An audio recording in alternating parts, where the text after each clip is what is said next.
बिस्मिल्लाहिर्रहमानिर्रहीम। अस्सलाम वालेकुम। Welcome to Arsam's cuisine. आज मैं बना रही हूँ बहुत मज़ेदार सी बेसन वाली फ्राई फ़िश। तो रेसिपी को स्टार्ट करने से पहले आप लोगों से रिक्वेस्ट है कि प्लीज़ मेरे चैनल को सब्सक्राइब कर लें और साथ ही लगे हुए बेल आइकन पे भी क्लिक कर लें ताकि मेरी हर न्यू वीडियो का नोटिफिकेशन आपको सबसे पहले मिल जाए। और अगर आपको मेरी वीडियोज़ पसंद आती हैं तो लाइक और शेयर करना मत भूलिएगा। तो चलिए बनाना स्टार्ट करते हैं।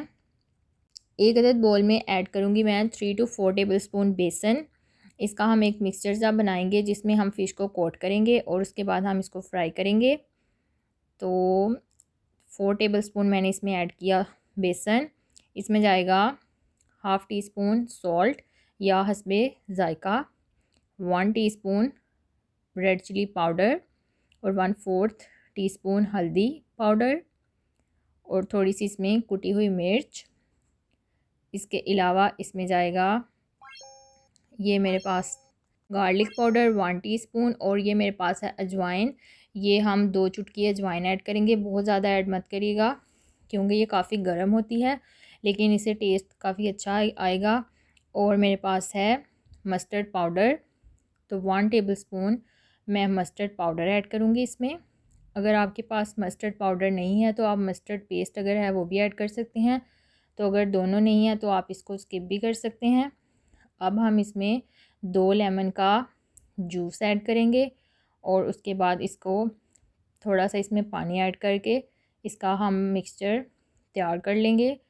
बहुत ज़्यादा ना ही पतला ऐड करेंगे बनाएंगे इसका मिक्सचर और ना ही बहुत ज़्यादा गाढ़ा।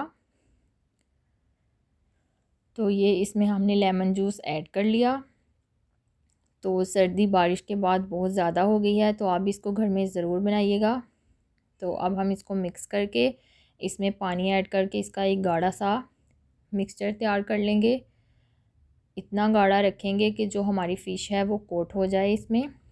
तो मिक्सचर तैयार करने के बाद आप इसको टेस्ट करके देख सकते हैं। अगर आपको इसमें नमक या मिर्च कम लगे तो आप और ऐड कर लीजिएगा। तो अब हम इसको फ़िश जो है इसको कोट कर लेंगे इसमें और इसको हम 20 से 25 मिनट के लिए छोड़ देंगे। फ़िश तो वैसे बहुत जल्द पक जाती है, सबको पता है, तो इतना ज़्यादा मैरिनेशन टाइम इसको नहीं चाहिए होता। और अब हम इसको रख देते हैं आधे घंटे के लिए।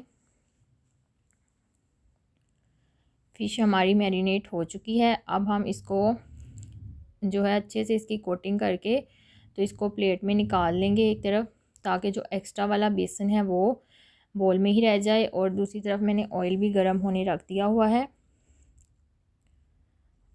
ऐसे हम सारे पीसीस जो हैं उनको निकाल लेंगे।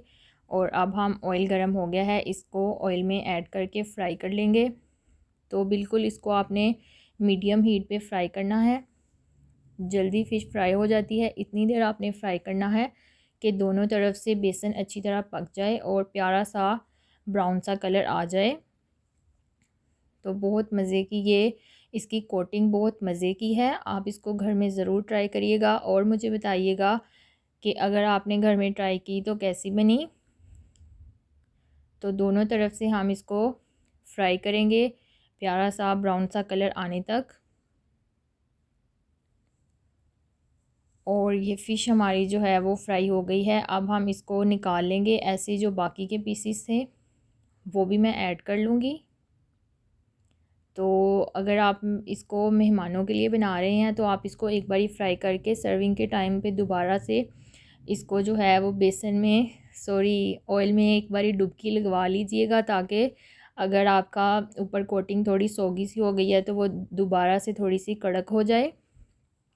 तो ये सारी फ़िश हमारी फ्राई हो गई है। साथ में कुछ वेजिटेबल्स हैं जिनको मैंने स्टर फ्राई किया, क्योंकि कोई भी मीट हो उसके साथ वेजिटेबल्स या सैलड मैं ज़रूर यूज़ करती हूँ।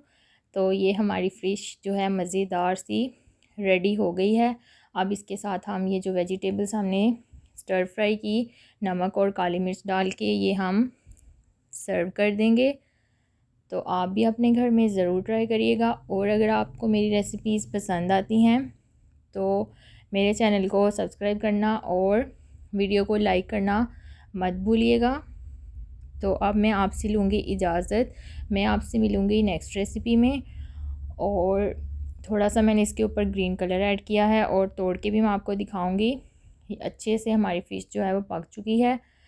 तो अपना और अपने घर वालों का ढेर सारा ख्याल रखिए। मैं आपसे मिलूँगी नेक्स्ट रेसिपी में। Till then take care. अल्लाह हाफिज़।